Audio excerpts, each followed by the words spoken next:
आज बहुत सौभाग्य है हम सबका इन नेत्रों से भगवती आद्य शक्ति कात्यायनी माता की छत्र छाया में अनेक महापुरुषों के दर्शन कर रहे। पूज्य बद्रीनाथ वाले महाराज जी, हनुमानगढ़ी वाले महंत पूज्य श्री राजूदास जी महाराज जी, गंगा सभा वाले पूज्य महाराज जी,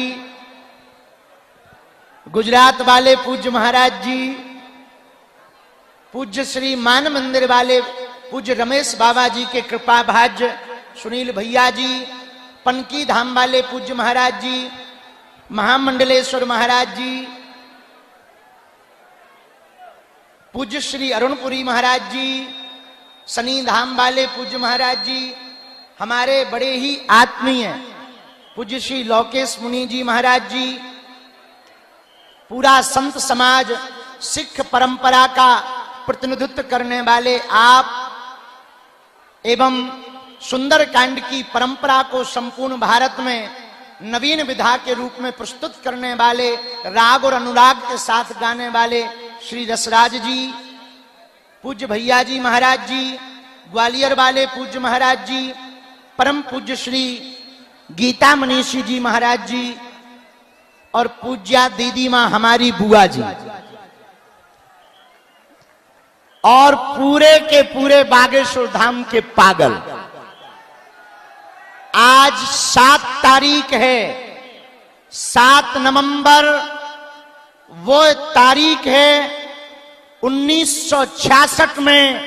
इसी 7 नवंबर को इसी दिल्ली में साधु संत बच्चों के ऊपर गोलियां चलाई गई थी और आज पूरा साधु समाज धर्म सम्राट स्वामी करपात्री जी महाराज के उस महान गौ आंदोलन को स्मरण करके एक साथ सनातन का 7 नवंबर 7 को यहां पर बैठा है।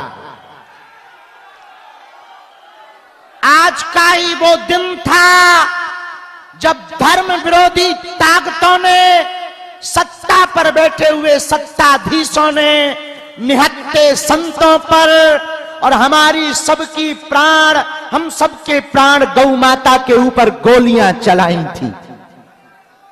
हम बदला तो नहीं ले सकते, लेकिन संत समाज आज 7 नवंबर को एक साथ बैठकर धर्म सम्राट स्वामी करपात्री जी के उस अभियान को स्मरण करके आज इसी दिल्ली में ये कह रहा है कि तुम कितना भी हमें मिटाओ, हम मिटेंगे नहीं, हम झुकेंगे नहीं, हम रुकेंगे नहीं। इसीलिए 7 नवंबर से ही सनातन हिंदू एकता पदयात्रा का दृढ़ संकल्प लिया। जितने भी बागेश्वर धाम के पागल पूरे मैदान में खड़े हैं, एक बात गांठ बांध लें, अपनी ये पदयात्रा राजनीतिक पदयात्रा नहीं, आध्यात्मिक पदयात्रा है। राजनीतिक होती तो हम वृंदावन से दिल्ली तक आते, आध्यात्मिक है इसलिए दिल्ली से वृंदावन जा रहे हैं।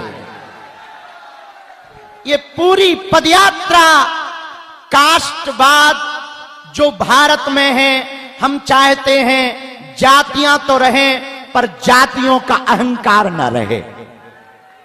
और अब प्रण ठान लिया, सबने मन में मान लिया, साधु संतों का कमंडल और बागेश्वर धाम का मंडल 16 तारीख तक चलेगा।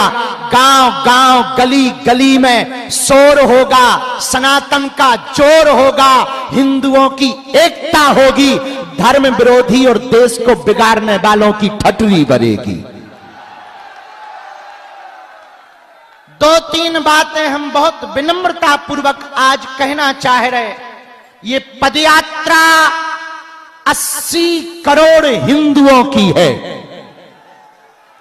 भारत में रहने वाले 150 करोड़ भारतीयों के हित के लिए 150 किलोमीटर की पदयात्रा है।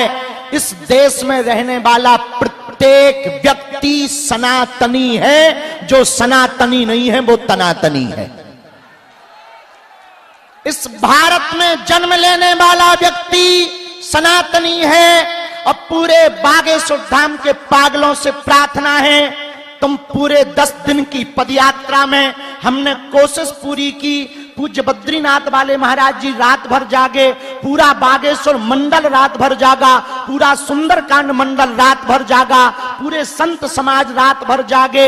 हम सबने कोशिश की कि तुम्हें व्यवस्था में कोई कमी ना हो, पर इन 10 दिनों में व्यवस्था नहीं, आस्था देखना। इन 10 दिनों में तुम व्यवस्था देखने मत चलना, सनातन का धर्म जो ध्वज देख करके चलना। धक्का लगेगा, थोड़ी दिक्कतें आएंगी, कई बार तुम्हें कंबल ना मिलेंगे, पर तुम डटना नहीं, तुम हटना नहीं, डटना, तुम उलझना नहीं, सुलझना, तुम चलते रहना। क्योंकि चलोगे नहीं तो हिंदू एक नहीं होगा, और हिंदू एक नहीं होगा तो भारत हिंदू राष्ट्र